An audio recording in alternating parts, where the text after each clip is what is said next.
রাতি পাইলে মেঞ্চে ফুল তোলু রাতি 4টাରୁ স্নান করু কিন্তু পর দুঃখরে যে পণ্ডিতে হসি থাকে পরকু খাতরে পকাইবাকু যে চেষ্টা করে পণ্ডিত মন্ডলী পর চর্চা ঘন্টা ঘন্টা যে করিবাকু ভাল পায়ে রে মଣିষ সে যেতে দিও দেবতা বুঝিলে মধ্য সে তরিবনি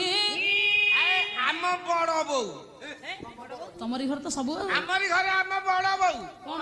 8-10 ফটো দিও রখিছি রাতি 4টাରୁ উঠিকি ବୋଝେ ଫୁଲ ତୋଳିବ ଫଟୋ ଦିଅ ପୂଜା କରିବ 5-7 ଏକାଠି ମେଳ ହେଇକି ଖାଲି ପରର ଚୁଙ୍ଗୁଲି ସଦାବେଳେ ମୁଁ ଆମ ବଡ ବୋଉକୁ ପଚାରିଲି କହିଲେ ବଡ ବୋଉ ସବୁଦିନ ତ ଦିଅ ପୂଜା କରୁଛି ତୋର କାହିଁ ଗୋଦରା ଗୋଡ ହେଇକି ଆଳୁ ଭଳୁଛି କହିଲେ ସେଇଥିପାଇଁ ପଣ୍ଡିତ ଠାକୁର ଅଭିରାମ ପରମହଂସ କହିଲେ ମଣିଷରେ ପରଚର୍ଚ୍ଚାକୁ ବେଶୀ ମୁଣ୍ଡ ପୁରାନି ଭାବ ବିନୋଦିଆ ଠାକୁର ଭକ୍ତଙ୍କ ସମ୍ପତ୍ତି